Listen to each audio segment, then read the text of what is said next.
ಎಲ್ರಿಗೂ ನಮಸ್ಕಾರ ಸ್ನೇಹಿತರೆ, ಅಡುಗೆ ಚಾನಲ್ಗೆ ಸ್ವಾಗತ. ಇವತ್ತು ಒಂದು ಡಿಫ್ರೆಂಟ್ ಆಗಿರೋ ರುಚಿಯಾದ ಭಾತ್ ರೆಸಿಪಿಯನ್ನು ತೋರಿಸ್ತಾ ಇದ್ದೀನಿ. ಇವತ್ತು ಶನಿವಾರ, ಒಪ್ಪತ್ತಿದೆ, ಹಾಗೆಯೇ ದಶಮಿ ಇದೆ. ಹಾಗಾಗಿ ಇವತ್ತು ನಮ್ಮ ಮನೆಯಲ್ಲಿ ಅಡುಗೆ ಭಾತ್ ಮಾಡಿದ್ದೆ. ಬನ್ನಿ ಸ್ನೇಹಿತರೆ, ಹೇಗೆ ಮಾಡ್ಕೊಳ್ಳೋದು ಅಂತ ತೋರಿಸ್ಕೊಡ್ತೀನಂತೆ. ಮೊದಲಿಗೆ ಒಂದು ಬಾಣಲಿಯನ್ನು ಇಟ್ಕೊಂಡು ಇದಕ್ಕೆ ಅರ್ಧ ಕಪ್ ಆಗಷ್ಟು ಉದ್ದಿನ ಕಾಳನ್ನು ತೊಗೊಂಡಿದ್ದೀನಿ. ಉದ್ದಿನ ಬೇಳೆನಾದರೂ ತೊಗೋಬೋದು.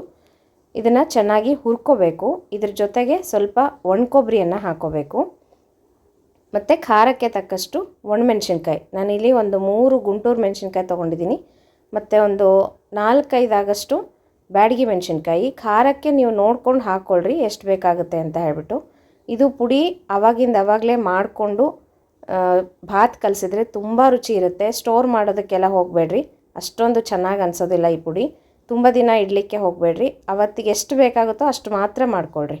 ಇದಕ್ಕೆ ನೋಡಿರಿ, 1 ಚಮಚ ಆಗಷ್ಟು ಜೀರಿಗೆಯನ್ನು ಹಾಕಿದ್ದೀನಿ. ಇದಕ್ಕೆ ಒಂಚೂರು ಎಣ್ಣೆಯನ್ನು ಹಾಕ್ಕೊಂಡು ಚೆನ್ನಾಗಿ ಹುರಿಬೇಕು.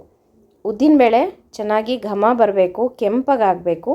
ಮತ್ತು ಒಣಮೆಣ್ಸಿನ್ಕಾಯಿ ಎಲ್ಲನೂ ಕ್ರಿಸ್ಪ್ ಆಗಬೇಕು. ಅಲ್ಲಿ ತನಕನೂ ಇದನ್ನು ಚೆನ್ನಾಗಿ ಹುರ್ಕೊಳ್ಳೋಣಂತೆ. ಈ ಪುಡಿಯನ್ನು ಹಾಕಿಬಿಟ್ಟು ಭಾತ್ ಕಲಸಿದ್ರೆ ತುಂಬ ರುಚಿ ಇರುತ್ತೆ ಸ್ನೇಹಿತರೆ. ಒಂದು ಸಲ ಟ್ರೈ ಮಾಡಿರಿ. ಇದು ಮೆಂತ್ಯ ಸೊಪ್ಪಿನ ಭಾತು. ಮೆಂತ್ಯ ಸೊಪ್ಪು ಸಹ ಹಾಕ್ತೀನಿ. ನೋಡಿರಿ, ಈ ಥರ ಚೆನ್ನಾಗಿ ಕಂದು ಬಣ್ಣ ಬರಬೇಕು. ಉದ್ದಿನಬೇಳೆ ಘಮ್ಮಂತ ಪರಿಮಳ ಬರುತ್ತಲ್ವ, ಅಲ್ಲಿ ತನಕನೂ ಹುರಿದು ಸ್ಟವ್ ಆಫ್ ಮಾಡಿದ್ದೀನಿ. ಇದೊಂದು ಸ್ವಲ್ಪ ತಣ್ಣಗಾಗಲಿ, ಇದನ್ನು ನಾನು ಮಿಕ್ಸಿ ಮಾಡ್ಕೊತೀನಿ. ನೋಡಿರಿ, ಸ್ವಲ್ಪ ಬಿಸಿ ಇರಲಿಕ್ಕೇ ಸ್ವಲ್ಪ ಹಿಂಗೆ ಹಾಕಿದ್ದೀನಿ. ಇದು ಘಮ ಚೆನ್ನಾಗಿ ಬರುತ್ತೆ ಅಂತ ಹೇಳ್ಬಿಟ್ಟು. ನೋಡಿರಿ, ಈಗ ಚೆನ್ನಾಗಿ ತಣ್ಣಗಾಗಿದೆ. ಇದನ್ನೆಲ್ಲನೂ ಮಿಕ್ಸಿ ಜಾರ್ಗೆ ಹಾಕ್ಕೊಂಡು ನುಣ್ಣಗೆ ಪೌಡರ್ ಮಾಡ್ಕೊತಿದ್ದೀನಿ. ಈ ಪುಡಿ ತುಂಬ ಡಿಫ್ರೆಂಟ್ ಆಗಿರುತ್ತೆ. ಹೋದ ಸಲನೂ ನಿಮಗೆ ಒಂದು ಭಾತ್ ರೆಸಿಪಿ ತೋರಿಸಿದ್ದೆ, ಆಲೂ ಭಾತು. ತುಂಬ ಜನ ಟ್ರೈ ಮಾಡಿದ್ರಿ ಅಂತ ಹೇಳಿ ಕಮೆಂಟ್ ಹಾಕಿದ್ರಿ, ತುಂಬ ಚೆನ್ನಾಗಿ ಬಂದಿತ್ತು ಅಂತ. ಇದನ್ನು ಟ್ರೈ ಮಾಡಿರಿ. ಇದನ್ನು ಅಷ್ಟೇ ತುಂಬ ಚೆನ್ನಾಗಿರುತ್ತೆ. ಜಾಸ್ತಿ ಸ್ಪೈಸಸ್ ಏನೂ ಇಲ್ಲ, ಮಸಾಲೆ ಐಟಮ್ಸ್ ಏನೂ ಇಲ್ಲ. ಹಾಗಾಗಿ ತುಂಬ ಲೈಟಾಗಿರುತ್ತೆ, ತುಂಬ ಚೆನ್ನಾಗಿರುತ್ತೆ. ರುಚಿ ಮಾತ್ರ ಸೂಪರಾಗಿರುತ್ತೆ. ನೋಡಿರಿ, ನಾನಿಲ್ಲಿ ಒಂದು ಬಾಣಲಿ ಇಟ್ಕೊಂಡು ಎಣ್ಣೆ ಹಾಕ್ಕೊಂಡಿದ್ದೀನಿ. ಇದಕ್ಕೆ 1 ಚಮಚ ಸಾಸಿವೆ, 1 ಚಮಚದಷ್ಟು ಜೀರಿಗೆಯನ್ನು ಹಾಕಿದ್ದೀನಿ. ಸಾಸಿವೆ ಜೀರಿಗೆ ಚೆನ್ನಾಗಿ ಸಿಡಿಬೇಕು. ನಂತರ ಸ್ವಲ್ಪ ಕಡಲೆಕಾಯಿ ಬೀಜ ಹಾಕ್ಕೊಂಡಿದ್ದೀನಿ. ಮತ್ತು ಉದ್ದಿನಬೇಳೆ ಹಾಗೆಯೇ ಕಡಲೆಬೇಳೆ. ಒಗ್ಗರಣೆ ಎಲ್ಲನೂ ಚೆನ್ನಾಗಿ ಫ್ರೈ ಆಗಬೇಕು. ಕಡಲೆಬೇಳೆ ಉದ್ದಿನಬೇಳೆ ಎಲ್ಲನೂ ಕೆಂಪಾಗಬೇಕು. ಅಲ್ಲಿ ತನಕನೂ ಒಗ್ಗರಣೆಯನ್ನು ರೆಡಿ ಮಾಡ್ಕೊಳ್ಳೋಣ. ಈಗ ಒಂಚೂರು ಅರಿಶಿನ ಪುಡಿ ಹಾಕಿ ಇಂಗು ಸಹ ಹಾಕಿದ್ದೀನಿ. ನೋಡಿರಿ, ಇದು ಫ್ರೈ ಆಗ್ತಾಯಿದೆ ಅಲ್ವಾ. ಅಷ್ಟೊತ್ತಿಗೆ ನಾನು ಮೆಂತ್ಯ ಸೊಪ್ಪೆಲ್ಲ ಚೆನ್ನಾಗಿ ತೊಳೆದು ಹೆಚ್ಚಿ ಇಟ್ಕೊಂಡಿದ್ದೀನಿ. ಇದಕ್ಕೆ ಬೇರೆ ಏನೂ ಹಾಕೋದಿಲ್ಲ, ಬರೀ ಮೆಂತ್ಯ ಸೊಪ್ಪು ಈ ಪುಡಿ ಹಾಕಿ ಕಲಸಿದ್ರೆ ಮಾತ್ರ ತುಂಬ ರುಚಿ ಇರುತ್ತೆ ಸ್ನೇಹಿತರೆ. ಈ ಥರ ಶನಿವಾರಗಳಲ್ಲಿ ಒಪ್ಪತ್ತು ಮಾಡುವಾಗ ಮತ್ತು ದಶಮಿ ದಿನ ಮಾಡ್ಕೋಬೋದು. ತುಂಬ ಚೆನ್ನಾಗಿರುತ್ತೆ ಮಧ್ಯಾಹ್ನದ ಊಟಕ್ಕೆ. ನೋಡಿರಿ, ಮೆಂತ್ಯ ಸೊಪ್ಪು ಸಣ್ಣದಾಗಿ ಹೆಚ್ಚಿ ಇಟ್ಕೊಂಡಿದ್ದೆ, ಅದನ್ನು ಹಾಕಿದ್ದೀನಿ. ಮತ್ತು ಒಂದು ಸ್ವಲ್ಪ ಬಟಾಣಿ ಸಹ ಹಾಕಿದ್ದೀನಿ. ಚೆನ್ನಾಗಿರುತ್ತೆ ಮಧ್ಯದಲ್ಲಿ ತಿನ್ನಲಿಕ್ಕೆ ಅಂತ ಹೇಳ್ಬಿಟ್ಟು. ಸ್ವಲ್ಪ ಅಡುಗೆಯಲ್ಲಿ ಆಗಾಗ ನಾನು ಬಟಾಣಿಯನ್ನು ಬಳಸ್ತಾ ಇರ್ತೀನಿ, ಯಾಕಂದರೆ ತುಂಬ ಜಾಸ್ತಿ ಇದೆ ಬಟಾಣಿ.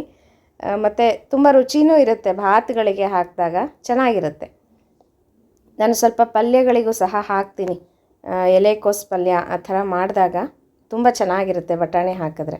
ಇದೊಂದು ಸ್ವಲ್ಪ ಫ್ರೈ ಆಗಲಿ, ಬಟಾಣಿ ಸಹ ಬೇಯುತ್ತೆ ಒಗ್ಗರಣೆಲೆ.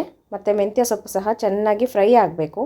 ಒಳ್ಳೆ ಘಮ ಬರ್ತಾ ಇರುತ್ತಲ್ವ ಸ್ನೇಹಿತರೆ, ಒಗ್ಗರಣೆಯಲ್ಲಿ ಮೆಂತ್ಯ ಸೊಪ್ಪು ಬಾಡಿಸ್ತಾ ಇದ್ದರೆ ಅಷ್ಟು ಒಳ್ಳೆ ಫ್ಲೇವರ್ ಇರುತ್ತೆ. ನೋಡಿರಿ, ಚೆನ್ನಾಗಿ ಫ್ರೈ ಆಗ್ತಾಯಿದೆ. ಇದು ಇಷ್ಟ ಆದರೆ ಸಾಕಾಗುತ್ತೆ. ಹಸಿ ಬಟಾಣಿ ಜಾಸ್ತಿ ಏನು ಬೇಯಬೇಕು ಅಂತ ಇಲ್ಲ. ನೋಡಿರಿ, ಬಟಾಣಿನೂ ಚೆನ್ನಾಗಿ ಬೆಂದಿದೆ ಮತ್ತು ಮೆಂತ್ಯ ಸೊಪ್ಪು ಸಹ ಚೆನ್ನಾಗಿ ಬೆಂದಿದೆ. ಈಗ ಅನ್ನ ಮಾಡಿ ಇಟ್ಕೊಂಡಿದ್ದೆ ಮುಂಚೆನೇ, ಅನ್ನವನ್ನು ಇದಕ್ಕೆ ಹಾಕ್ತಾಯಿದ್ದೀನಿ. ಸ್ವಲ್ಪ ಅನ್ನ ತಣ್ಣಗಾಗಿರಬೇಕು, ತುಂಬ ಬಿಸಿ ಇರಬಾರ್ದು.